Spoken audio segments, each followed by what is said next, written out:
The Florida Gators transfer portal window went great, but they've still got some big question marks heading into spring.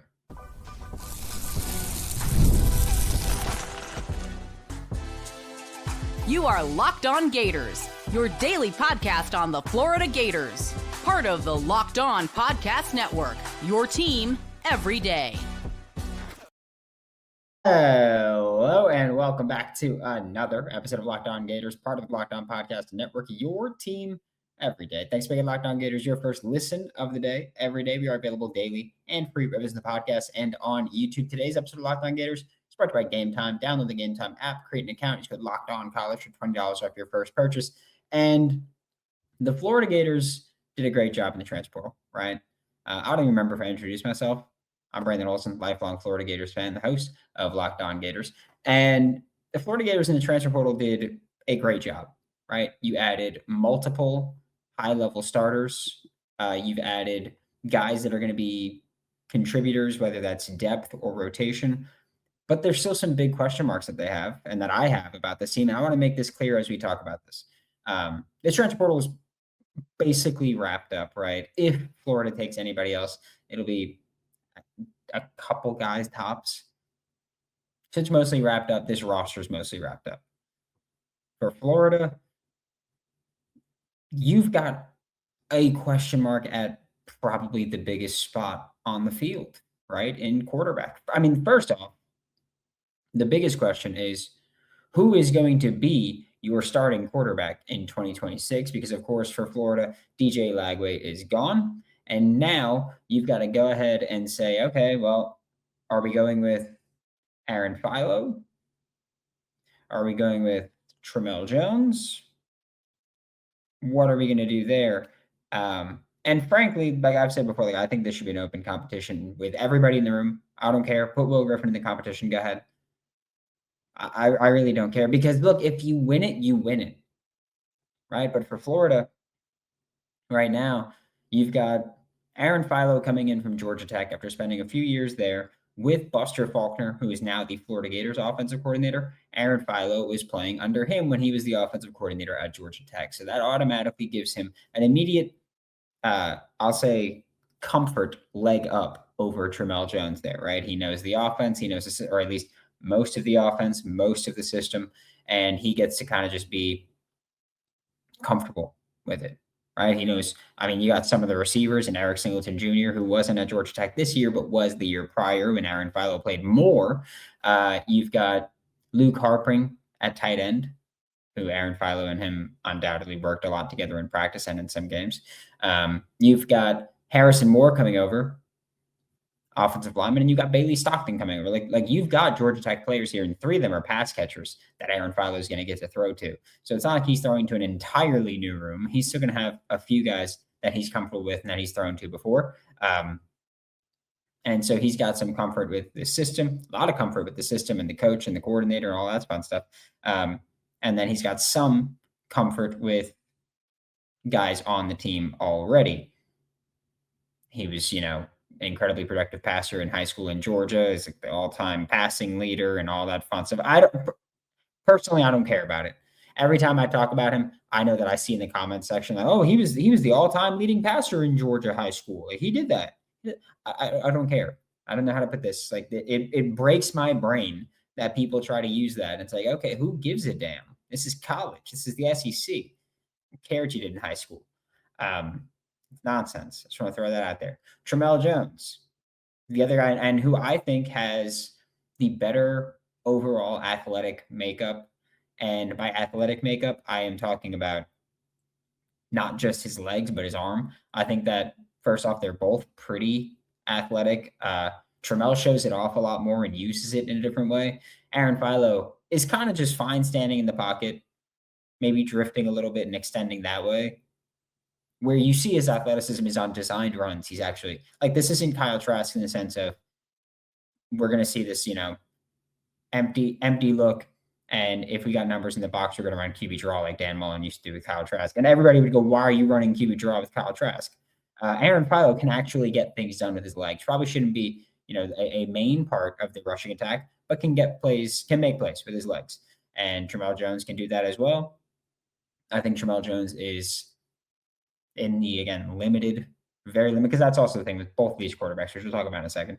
But in the very limited reps we've seen, like, I think he does a good job extending plays, going back to his high school film, which, by the way, we don't have a high school senior year of him because he was injured and missed all that.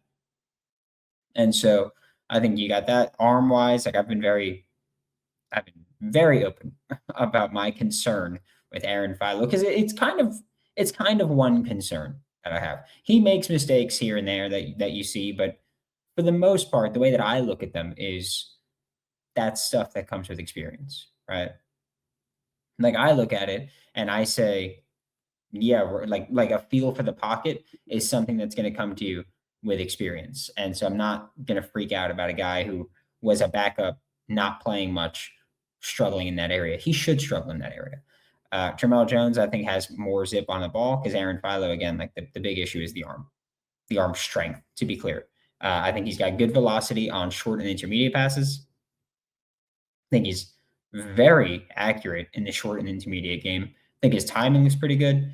But that deep ball is a concern for me. I know that there's other people like Tyler Fornes is another evaluator that I respect very much. And he's not as concerned about, also a Florida Gators fan. He's been on the show before. He's also not concerned, or he's not as concerned about Aaron Philo's deep ball as I am. What really just worries me with it is the inconsistencies with it and the velocity. It's just, there's almost none. There's almost no velocity on it. And that's concern because you had a couple of deep passes that you threw your 2 years playing at Georgia Tech. I say 2 years playing lightly because he threw passes in one game this year and it was against Gardner-Webb. But you had some that you really put in danger, and that was against not SEC athletes. And so now when you face SEC athletes, that's a concern for me because I don't know what you've done there. I don't know what you can do there. We haven't seen you do it. So that's a concern. Of course, Tramell, the big thing is he's thrown 35 passes in his career. That is not a lot. But it is, by the way, more than Aaron Philo threw in 2025. I'll throw that out there. But with Tramell, a lot of it's just going to be, how do you pick up this offense? How do you adapt and adjust? What are you going to do to separate from Aaron Philo? Because I think that it's fair to say that Aaron Philo is the expected quarterback one for the Florida Gators this year. For again, the reasons of being the comfort in the offense, the comfort with the system, just knowing what Buster Faulkner likes from his quarterbacks and what Buster Faulkner wants from his quarterbacks. Because even if the system changes, even if the offense changes a bit, I don't think it'll be a drastic change, but I do think it'll be a little bit different from what we saw at Georgia Tech. I think you'll see more air raid stuff, and you'll still see some of the power spread stuff, but you'll see more air raid. But even if that changes, he's still going to generally want his quarterback to operate in a similar fashion mentally to the last system. So I think there's that big leg up for Aaron Philo. But we'll see what happens once these guys get throwing, right?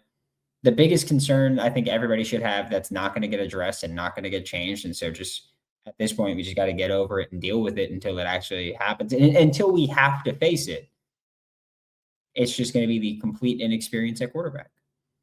Aaron Philo has been in college for a couple of years, but he's got 102 pass attempts in his career, if I'm not mistaken. And Tramell Jones was in college for 1 year and has 35. So no matter who you start, you're going to have no more than 3 complete games of film, basically. We'll say 4. Let's say 4. Let's just be more favorable there, right?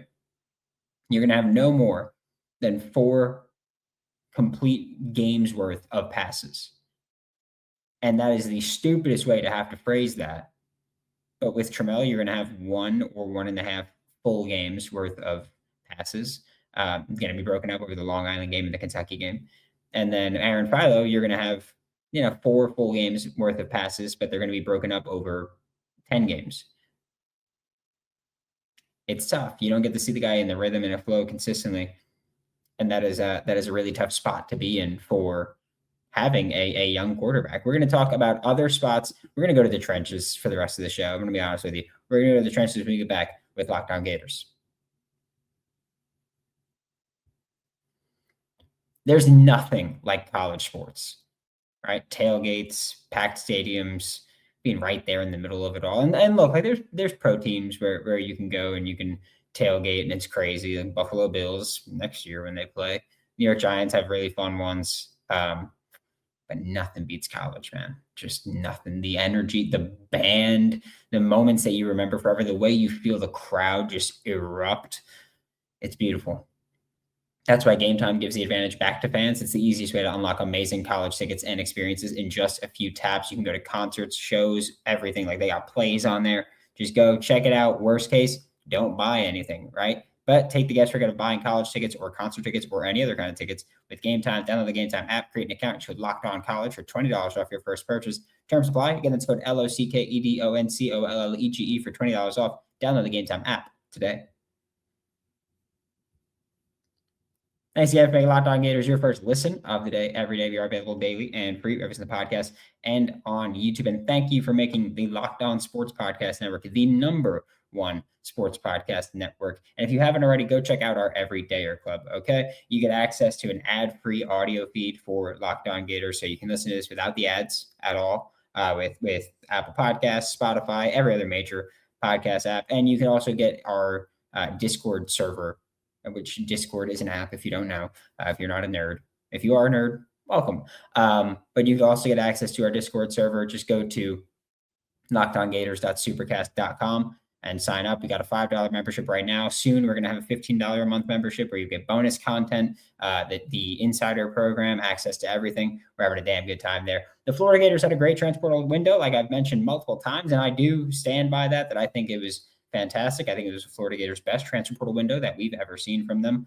Not saying much considering what we have seen from them, but that does not make it any less true that it's the best one. Next biggest question mark that I think a lot of people have, and honestly might be the biggest question mark for quite a few, because at quarterback, we know who we have. We just don't know how they're going to play. Right? We know what our options are at quarterback. We just don't know what they're going to play like. Offensive tackle, on the other hand, we don't know who it is. We don't know who they are. And when they get on the field, we don't know what they're going to play like. This is, again, another spot where I think you're going to see a very open competition, as I think you should see an open competition for the Florida Gators at the offensive tackle spots, because I think both should be and will be up for grabs, because first off, that's how things should always go. I'm very open about that. I think there should be an open competition. Like I've said 1,000 times, there should be an open competition at just about every spot on this roster. You have a new head coach, make everybody earn it. For Florida, guys that took snaps at left tackle last year that you have returning, you've got Mark Faircloth, who played 32 snaps. You've got Caden Jones playing 5 snaps. Those are your 2 players that in 2025 took snaps at left tackle. At right tackle, you've got Caden Jones and you've got Bryce Lovett. Those are your 2 guys that are back that took snaps at right tackle last year. Okay? You want to go back to 2024, and you could have Fletcher Westphal taking 29 snaps at left tackle. Bryce Lovett also took 11 at left tackle, but we don't talk about those, right? And so for Florida, you've got those are the names at tackle. Frankly, I've been very open about this. I don't think Bryce Lovett should ever take snaps at tackle again. I think you tried it. It didn't work. Move on from it. Put him back at guard where he's better and where we know he's better. Right? He got the start. He started the year there. It went awful. They moved off of him, and things got better. Weren't great, but they got better. In the transfer portal, you brought in a few guys that can play tackle. We'll see how many of them truly stay there, because we've heard like Emeka Ugorgi that came in from Stanford. He played guard last year mostly. We've heard, hey, he's going to be a left tackle for Florida. We'll see how that goes.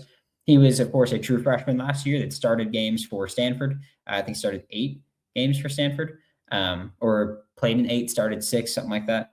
And most of his snaps were at right guard, where he was in high school, someone that played tackle. He was a low 3-star offensive tackle that went to Stanford, was the starter, and played poorly. I don't think anybody should be surprised by that. That's what happens when a true freshman starts at the Power 4 level on the offensive line. That's why we don't want it happening.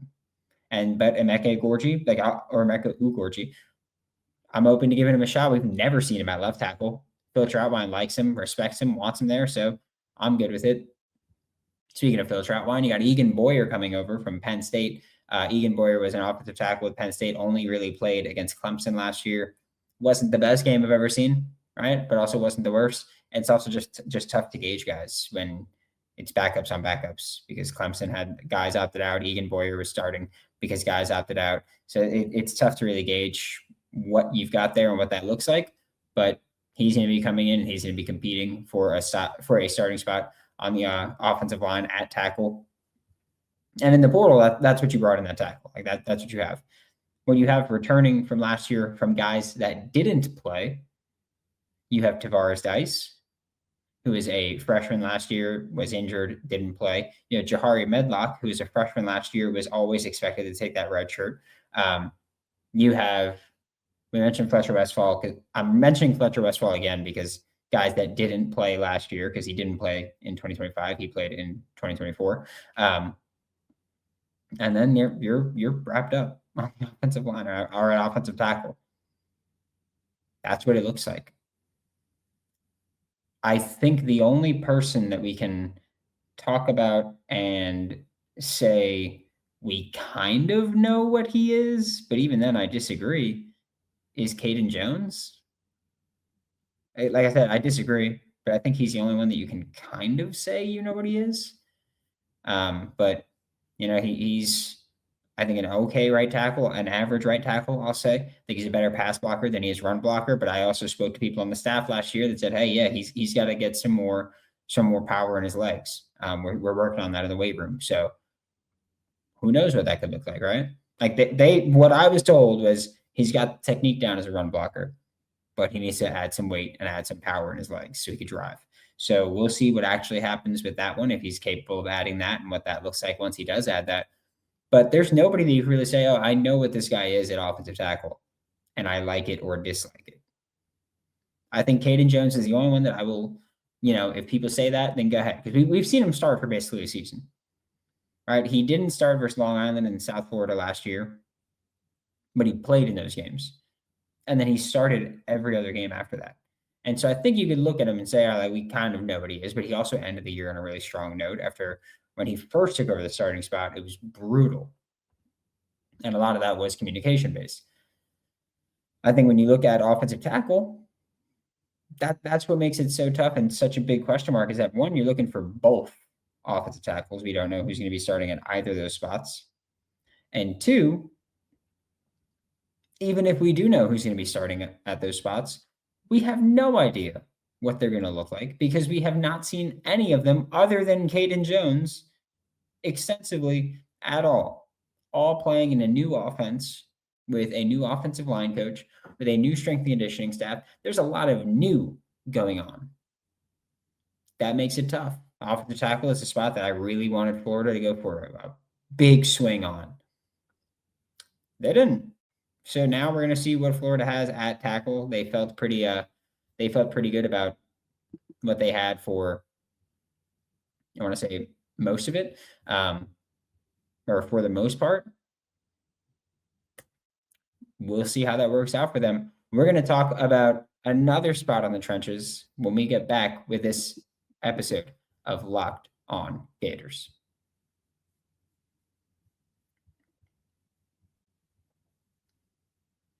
Thanks again for making Locked On Gators your first listen of the day every day. We are available daily and free with this podcast and on YouTube. And to wrap up today's show, we are talking about nose tackle, right? Because it was interesting. Florida going into the offseason lost a few guys on the defensive line. They've added more guys than they lost. I know it doesn't feel like that, but they've added more guys than they lost. And I know I'm going to say this too, because I'm sure someone's going to bring it up. I know I didn't mention the true freshman offensive tackles last segment. Yeah, I'm not gonna. I don't want true freshmen starting. I don't think it's gonna happen, so I'm not gonna. But nose tackle, you lost Michai Borieau, who was really coming into his own last year.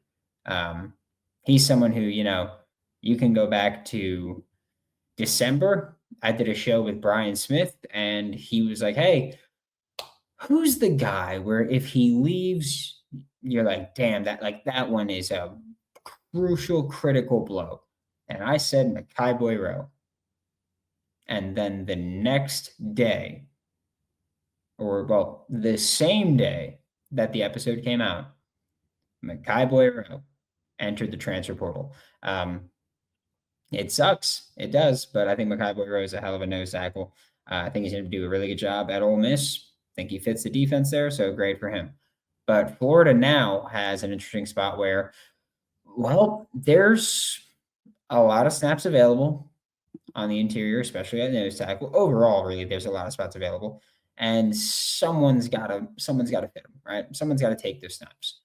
And Michai Borieau is no longer here, but you do have still a lot of youth on the defensive line for Florida. Like that was the thing last year. I know a lot of people wanted, let's bring in these guys, and these guys. And look, Florida brought in guys for visits, right? Samu Tamanapepe from Baylor committed to Florida and then flipped to Colorado. Said that he wanted to play under Mattapeko, and it's tough to say that it's tough to take a shot at that, right? I think a lot of people, when they go, "Hey, I grew up watching this guy play, and he wants to coach me," like I grew up wanting to play like that guy. He wants to coach me, yeah, I can do that. And so I get it. But he was someone who was supposed to be nose tackle depth that maybe you get something from him. But that's out the window now. Florida lost Brian Taylor Jr., who is still looking for another year of eligibility, but entered the transfer portal. Caleb Banks declared for the NFL draft. Florida lost, like I said, Michai Borieau. Tarverese Brown transferred to North Carolina. So you've got Joseph Mbachu back, who huge human being. I think he's going to play more nose tackle this year. You've got Jamari Lyons back, who should be a pretty pure nose tackle. You've got Brendan Bedd, who could be your undersized nose tackle. And even then, he's not that small. He's just slightly undersized for what Florida used. Which leads me to the next point of, I don't think that your stereotypical nose tackle is going to be as prevalent for the Florida Gators in 2026 as we saw last year. Your usual zero tech, one tech that's just a huge human being, and your job's to just eat blocks. I think you'll still have that role occasionally, but I do think that they're looking for a quicker defensive line this year and a more explosive defensive line this year. And they're going to say, hey, let's get through blockers. Let's get around blockers. Like let's slice through, let's knife through. And I think when you watch the film of the guys that they brought into the transfer portal, you kind of see that, right? We spoke about Mason Clinton when he committed, that when you watch Mason Clinton, defensive lineman from Southern Miss, most of the ways that he wins is with quickness, right? Like he knifes in between blockers on zone blocks. Then you have Emmanuel Abadejo, right? The defensive lineman from Jacksonville State that is going to play. He played a lot of 4-eye, so lined up on the inside shoulder of the tackle at Jacksonville State. He's going to play more 3-tech, I think, this year, or closer to that. I still think that you'll see him play 4-eye a good bit, but I think that's going to be like their interior spot, or an interior spot for them that you're going to see. And he wins with athleticism. I mean, you watch him on stunts at Jacksonville State, and he's getting around. Like you watch him on stunts, and he's getting done, and he's getting things done. Almost said a word I can't say there. DK Kalu from Baylor is someone who his scouting report is coming out for us on swampsignal.substack.com. Might have come out by the time you're listening to this. If it hasn't, it's coming out today. So that's going to be on swampsignal.substack.com for DK Kalu scouting report from Baylor. He's another guy who holds weight, I guess we'll say, or holds his ground in the run game. But the way that he wins more often than not is by trying to knife through, just trying to knife through. And that's the way that they got 3 guys who that's part of what they do. Emmanuel Abadejo can win with power more often, but DK Kalu and Mason Clinton, when they win, have more often than not won by just knifing through as rushers. Then you talk about the high school class where guys can actually contribute on the interior. And you've got Jeremy McCoy, someone who's like D-line edge. Kendall Gervil got hurt last year, so no idea what he's going to be. And that's kind of it, right? As far as pure inside defensive lineman, that's kind of it. guys that are back on the defensive line that actually played last year. Brendan Bed is someone that I'm really looking forward to seeing. Jeremiah McLeod again. But none of that is that stereotypical nose tackle role. And so that's where I'm watching and looking, and it's just like, man,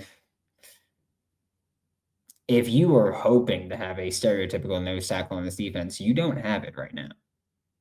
You just don't. Like compared to what you used to have, right? The Big Dez's, the Michai Borieau's, the Cam Jacksons, like you don't have anybody with that kind of mass on the interior of the defensive line. That's why you got Samu Tamanapepe, and then he quit. I don't know why I said quit. Transferred, decommitted. But for Florida on the defensive line, like you don't have that. You lost the heaviest defensive lineman that you had last year, where Sebastian Scott obviously didn't play, Michai Borieau, Caleb Banks, Jamari Lyons. That's your next one. You've lost Michai Borieau, you lost Caleb Banks. Now you got Jamari Lyons back. He was not good in 2025. It's tough. Florida, again, a guy that, or a position that a lot of fans wanted Florida to go hard at was nose tackle. I personally, going into the offseason, I felt pretty good about the 3-tech. I didn't feel bad about it. It's kind of like, that's the young guys will step up and fill that. Like Jeremiah McLeod, someone I can trust for that. Brendan Beck can trust for that. But nose tackle, you don't really have that. And you still don't have that. And you're not going to get that. At this point, you're not getting a quality nose tackle unless someone submitted their paperwork late on Friday and it just hasn't come through yet, because that will be happening until I think tomorrow is going to be the absolute latest you'll see, because schools have 48 business hours to submit the paperwork. And Monday, of course, is a holiday for Martin Luther King Day. And now you got today and tomorrow to figure that out. But doesn't seem likely that Florida's going to add a big name in nose tackle or a big player in nose tackle. So we'll see what happens there. But it's an interesting situation for Florida to be in, where quarterback, offensive side, and also I would say this: like, you don't need a star nose tackle to be great. Like it's not a premium position. It's an important position, but not a premium one. So it's just an interesting spot to be in, where quarterback and trenches, Florida's got work to do. Right? Florida's got questions to answer and things to figure out. And that's going to be really interesting, because those are all going to play into the season for this year, the success for the season this year. Thanks for making Locked On Gators your first listen of the day. Every day we are available daily and free, every single podcast and on YouTube. I am Brandon Olsen for Locked On Gators. Don't forget to follow me on Twitter at WNS_Brandon. Follow Locked On Gators on Instagram and TikTok and all that fun stuff. And you can go find all my written work about the Florida Gators with swampsignal.substack.com. And I will see you all next time.